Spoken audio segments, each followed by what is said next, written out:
Hi, we've been walking through the book of Psalms and we come to Psalm 65. We're looking at the Psalms in a prophetic way, and in Psalm 65, we see that the representative of Israel, from 61 through 68, we're going to see a representative of Israel. I believe he's the Messiah.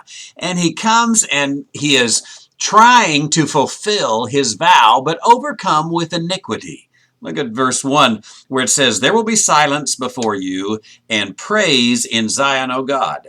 And to you the vow will be performed." What vow will be performed? Well, if you remember when we were in Psalm 61, we saw in verse 4, "I will dwell in your tent forever. I will take refuge in the shelter of your wings. You have heard my vows." So here's the vow of the one who's speaking on Israel's behalf and says, "I will stand before you. I will dwell in your tent."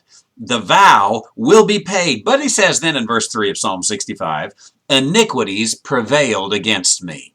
This is the hindrance, the reason that this representative wasn't able to fulfill the vow, because iniquities prevailed against me. But then there's a sudden change, a delightful change in a sense for you and me, certainly a delightful sense for Israel, whom is in regard in these Psalms, when the scripture in the middle of verse 3 turns completely. Oh, if you're not careful, you'll miss it. It begins by saying, "Iniquities prevailed against me," and then it says, "As for our transgressions, you forgive them."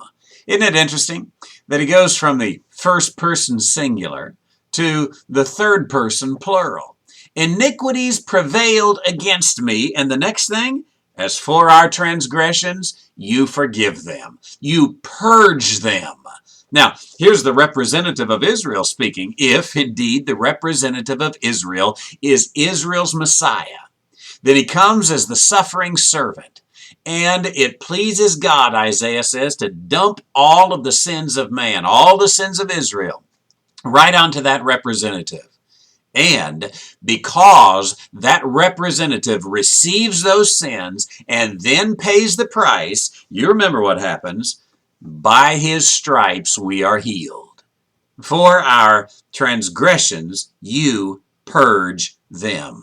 Then the representative goes singing the blessings of the one who is forgiven. How blessed is the one who you choose and you bring near to you to dwell in your courts. You will be satisfied with the goodness of your house, your holy temple. By awesome deeds you answer us in righteousness, O God of our salvation. You who are the trust of the ends of the earth and of the farthest sea. Then in verses 6, 7, and 8, God's glory is displayed. You see, the representative has come with all these iniquities prevailing against him. And because of that, the transgressions of Israel have been forgiven. And so a song of praise begins. And from this point on, we begin to see in Psalm 66, 65, 66, 67, 68, it's a song, always a song. Notice in the title, from the choir director, a psalm of David, a song.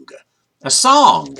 Now, this is the first time we're seeing this, because prior to this, there was a hope, there was a prayer, there was a dream, but now something has happened. Our transgressions have been forgiven, Israel says, by our representative. And so now there's a song. In 6 through 8, there's a song of God's glory displayed. And then this song is seen through all the earth in Psalm 9, 10, 11, and Psalm 65, verses 9 through 13, as the praise begins to go forth about what God is doing in the earth in these days. You know, I think that here we see the representative of Israel coming on Israel's behalf, taking the sins of Israel, the forgiveness is provided, and then that millennial reign begins. When we move forward into Psalm 66 and 67, we'll see that millennial reign once again. I'm Dr. Randy White, and we're walking through the Psalms.